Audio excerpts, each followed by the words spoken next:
Zero casualty Modi அரசின் அசத்தல் திட்டம். NDRF-இன் அதிரடி சாதனை. இந்தியா இப்போது எப்படி மாறி இருக்கிறது தெரியுமா? இதுதான் புதிய இந்தியா. என்ன நடந்தது தெரியுமா? வாருங்கள் முழுமையாக பார்க்கலாம். இந்தியாவின் பேரிடர் மேலாண்மை ஜீரோ கேஷுவாலிட்டி நோக்கி நகரும் புதிய இந்தியா. ஒரு பேரிடர் வந்த பிறகு மக்களை காப்பாற்ற ஓடுவது மட்டும் பேரிடர் மேலாண்மை அல்ல. பேரிடர் வருவதற்கு முன்பே அது எங்கே வரப்போகிறது என்பதை கணிப்பது, முன்கூட்டியே மக்களுக்கு எச்சரிக்கை கொடுப்பது, மீட்பு படைகளை தயார் நிலையில் வைத்திருப்பது, பேரிடர் ஏற்படும் பகுதிகளில் இருந்து மக்களை பாதுகாப்பான இடங்களுக்கு மாற்றுவது, மிக முக்கியமாக ஒரு உயிரை கூட இழக்காமல் பாதுகாப்பது.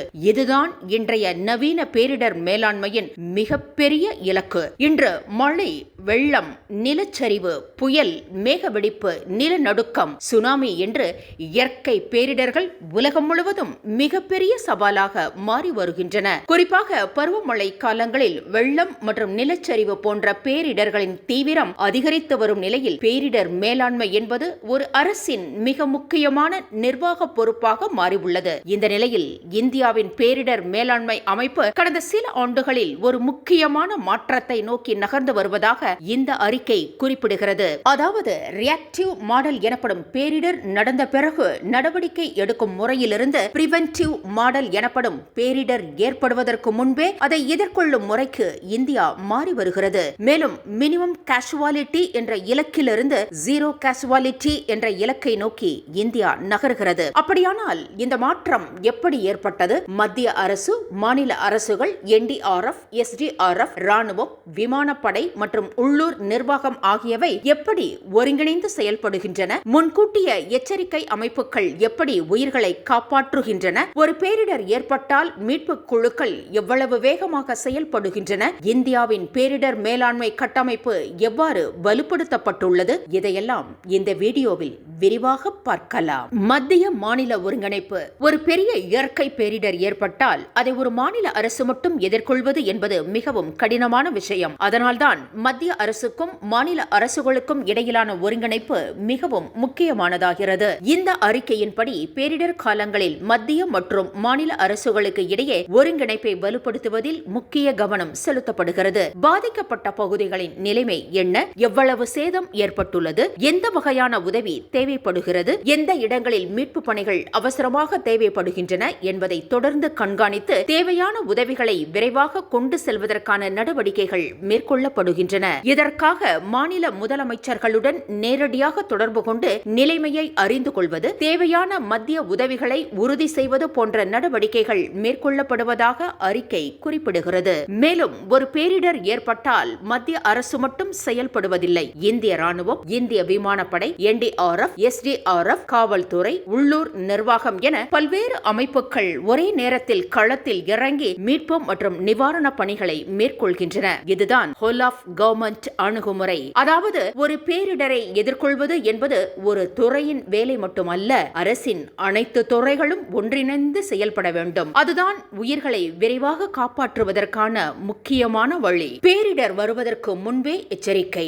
நண்பர்களே, ஒரு பேரிடர் ஏற்பட்ட பிறகு மக்களை காப்பாற்றுவது முக்கியம். ஆனால் அதைவிட முக்கியமானது பேரிடர் வருவதற்கு முன்பே மக்களை எச்சரிப்பது. இதுதான் பிரிவென்டிவ் டிசாஸ்டர் மேனேஜ்மெண்ட் அணுகுமுறையின் அடிப்படை.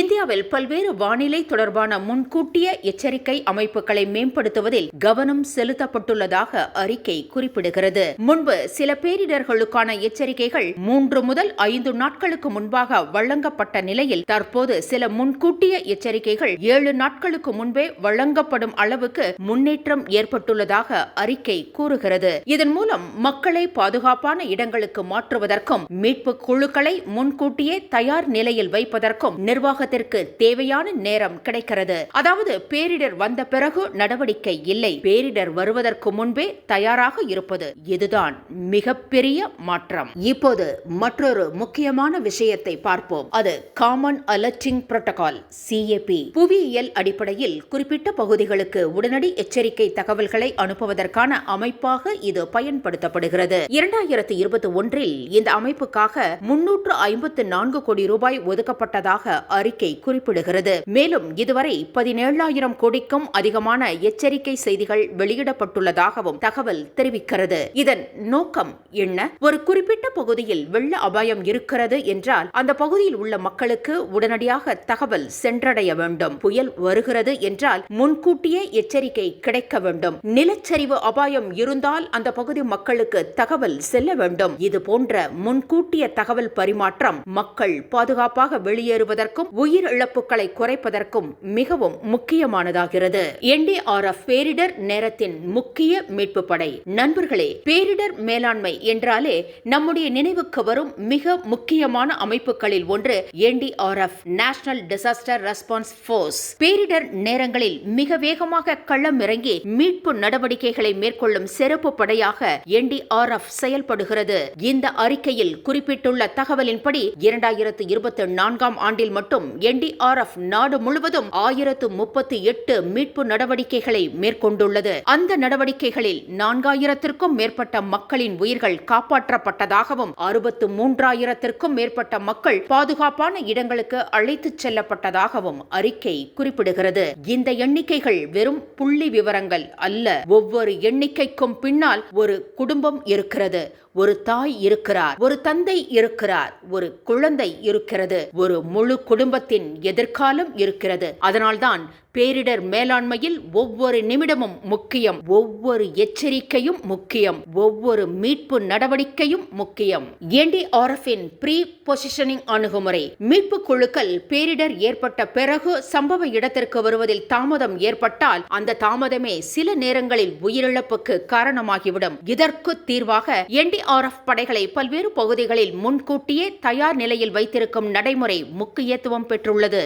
இந்த அறிக்கையின்படி NDRF இருப்பு நாடு முழுவதும் பல்வேறு முக்கிய இடங்களில் விரிவுபடுத்தப்பட்டுள்ளது. இதில் 28 ரீஜனல் ரெஸ்பான்ஸ் சென்டர்ஸ் RRCs மற்றும் 24 tactical pre positioning locations TPLs உள்ளிட்ட அமைப்புகள் குறிப்பிடப்பட்டுள்ளன.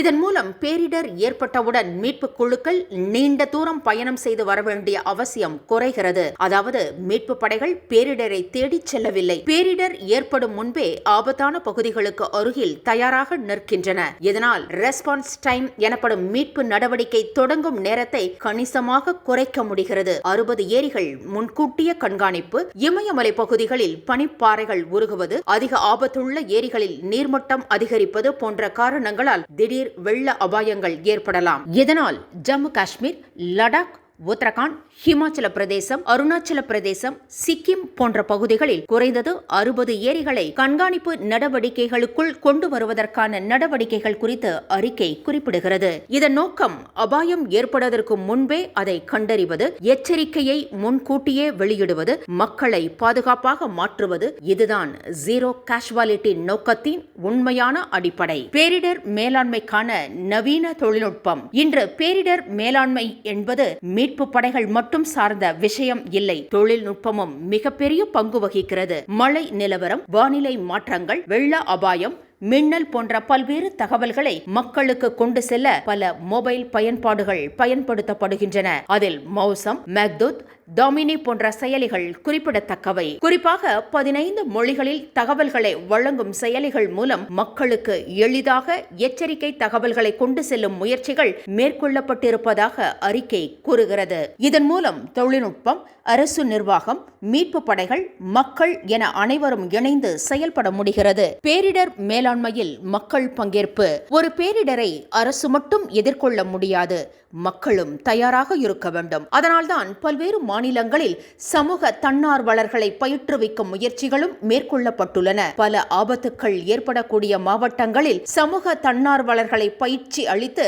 அவர்களை முதல் நிலை மீட்பாளர்களாக உருவாக்கும் முயற்சிகள் மேற்கொள்ளப்பட்டுள்ளதாக அறிக்கை தெரிவிக்கிறது. இதன் மூலம் அரசு மீட்பு குழுக்கள் வருவதற்கு முன்பே உள்ளூர் மக்கள் தங்களால் முடிந்த அளவு ஆரம்ப கட்ட உதவிகளை வழங்க முடியும். அதாவது பேரிடர் மேலாண்மை மேலாண்மையில் அரசு மட்டும் ஹீரோ அல்ல, மக்களும் ஹீரோக்கள் தான். பேரிடர் மேலாண்மைக்கான நிதி ஒதுக்கீடு. நண்பர்களே, பேரிடர் மேலாண்மையை வலுப்படுத்துவதற்கு மீட்பு படைகள் மட்டும் போதாது, அதற்கான நிதியும் தேவை. இந்த அறிக்கையில் தேசிய பேரிடர் தணிப்பு நிதி மற்றும் மாநில பேரிடர் தணிப்பு நிதி தொடர்பான நிதி ஒதுக்கீடுகள் அதிகரிக்கப்பட்டுள்ளதாக குறிப்பிடப்பட்டுள்ளது. தேசிய பேரிடர் தணிப்பு நிதியின் கீழ் 13,693 கோடி மற்றும் மாநில பேரிடர் தணிப்பு நிதியின் கீழ் 32,031 கோடி ஒதுக்கீடு செய்யப்பட்டுள்ளதாக அறிக்கை தெரிவிக்கிறது. மேலும் 2014-15 முதல் 2023-24 வரையிலான காலகட்டத்தில் SDRF-க்கு ஒதுக்கப்பட்ட நிதி முந்தைய 10 ஆண்டுகளுடன் ஒப்பிடும் போது குறிப்பிடத்தக்க அளவில் அதிகரித்திருப்பதாகவும் NDRF நிதியிலும் அதிகரிப்பு ஏற்பட்டுள்ளதாகவும் இந்த அறிக்கை குறிப்பிடுகிறது. இதன் மூலம் பேரிடர் மேலாண்மை என்பது பேரிடர் வந்த பிறகு மட்டும் செலவு செய்யும் துறை அல்ல, முன்கூட்டியே தயாராகும், முன்கூட்டியே முதலீடு செய்யும் ஒரு நீண்ட கால நிர்வாக அமைப்பாக மாறி வருகிறது. நகர வெள்ளம் மற்றும் நிலச்சரிவை எதிர்கொள்ளும் திட்டங்கள். இன்றைய இந்தியாவில் நகர்ப்புற வெள்ளம் மிகப்பெரிய சவாலாக மாறி உள்ளது. குறிப்பாக மும்பை, சென்னை, கொல்கத்தா, பெங்களூரு, ஹைதராபாத், அகமதாபாத், புனே போன்ற நகரங்களில் வெள்ள அபாயத்தை குறைப்பதற்கான திட்டங்களுக்கு நிதி ஒதுக்கீடு செய்யப்பட்டிருப்பதாக அறிக்கை குறிப்பிடுகிறது. அதேபோல நிலச்சரிவு அபாயம் அதிகம் உள்ள மாநிலங்கள் மற்றும் யூனியன் பிரதேசங்களில் நிலச்சரிவு அபாயத்தை குறைக்கும் திட்டங்களுக்கும் நிதி ஒதுக்கீடு செய்யப்பட்டுள்ளது. இதன் நோக்கம் ஒன்றுதான், பேரிடர் ஏற்பட்ட பிறகு நிவாரணம் வழங்குவது மட்டும் அல்ல, பேரிடர் ஏற்படும் அபாயத்தை முன்கூட்டியே குறைப்பது. உலக நாடுகளுக்கும் இந்தியாவின் பேரிடர் உதவி. நண்பர்களே, இந்தியா தனது நாட்டுக்குள் மட்டும் பேரிடர் மேலாண்மை பணிகளை மேற்கொள்வதில்லை. தேவைப்படும் நேரங்களில் மற்ற நாடுகளுக்கும் பேரிடர் கால உதவிகளை வழங்கி வருகிறது. துருக்கி மற்றும் சிரியாவில் ஏற்பட்ட பேரிடர் காலங்களில் ஆபரேஷன் தோஸ்த் மூலம் உதவி வழங்கப்பட்டது. அதேபோல 2025 மியான்மருக்கான ஆபரேஷன் பிரம்மா மற்றும் இலங்கைக்கான ஆபரேஷன் சாகர் பந்து போன்ற நடவடிக்கைகளும் குறிப்பிடப்பட்டுள்ளன. இதன் மூலம் பேரிடர் காலங்களில் மனிதாபிமான உதவிகளை வழங்கும் நாடாக இந்தியா செயல்படுவதாக அறிக்கை குறிப்பிடுகிறது. அதாவது, ஒரு நாடு வலிமையானது என்பது அதன் பொருளாதாரம் அல்லது இராணுவ வலிமையால் மட்டுமல்ல, ஆபத்தில் இருக்கும் மக்களுக்கு உதவிக்கரம் நீட்டும் திறனாலும். நண்பர்களே, பேரிடரை யாராலும் முழுமையாக தடுக்க முடியாது. ஆனால் பேரிடரால் ஏற்படும் உயிரிழப்புகளை குறைக்க முடியும், சேதத்தை குறைக்க முடியும், மக்களை முன்கூட்டியே எச்சரிக்க முடியும், மீட்பு படைகளை முன்கூட்டியே தயார் நிலையில் நிறுத்த முடியும், தொழில்நுட்பத்தை பயன்படுத்த முடியும், மத்திய மற்றும் மாநில அரசுகள் ஒருங்கிணைந்து செயல்பட முடியும். இதுதான் நவீன பேரிடர் மேலாண்மையின் மிகப்பெரிய நோக்கம். பேரிடர் வந்த பிறகு செயல்படுவது என்பதிலிருந்து பேரிடர் வருவதற்கு முன்பே தயாராக இருப்பது வரை இந்தியாவின் பேரிடர் மேலாண்மை அணுகுமுறை மாறி வருவதாக இந்த அறிக்கை குறிப்பிடுகிறது. மினிமம் கேஷுவாலிட்டி என்ற இலக்கிலிருந்து ஜீரோ கேஷுவாலிட்டி என்ற இலக்கை நோக்கி பயணிப்பதே இந்த புதிய அணுகுமுறையின் முக்கிய நோக்கமாக பார்க்கப்படுகிறது. NDRF-இன் விரைவான நடவடிக்கைகள், முன்கூட்டிய எச்சரிக்கை அமைப்புகள், மத்திய மாநில ஒருங்கிணைப்பு, தொழில்நுட்பத்தின் பயன்பாடு, மீட்பு படைகளின் முன்கூட்டிய நிலைநிறுத்தம், மக்கள் பங்கேற்பு மற்றும் பேரிடர் தணிப்பு நடவடிக்கைகளுக்கான நிதி ஒதுக்கீடு, இவை அனைத்தும் ஒன்றாக இணைந்தால்தான் ஒரு வலிமையான பேரிடர் மேலாண்மை அமைப்பை உருவாக்க முடியும். இறுதியாக ஒரு விஷயம், பேரிடர் வருவதை நம்மால் தடுக்க முடியாமல் இருக்கலாம். ஆனால் பேரிடரால் ஒரு உயிர் கூட போகாமல் காப்பாற்றுவதற்கான முன்னெச்சரிக்கையை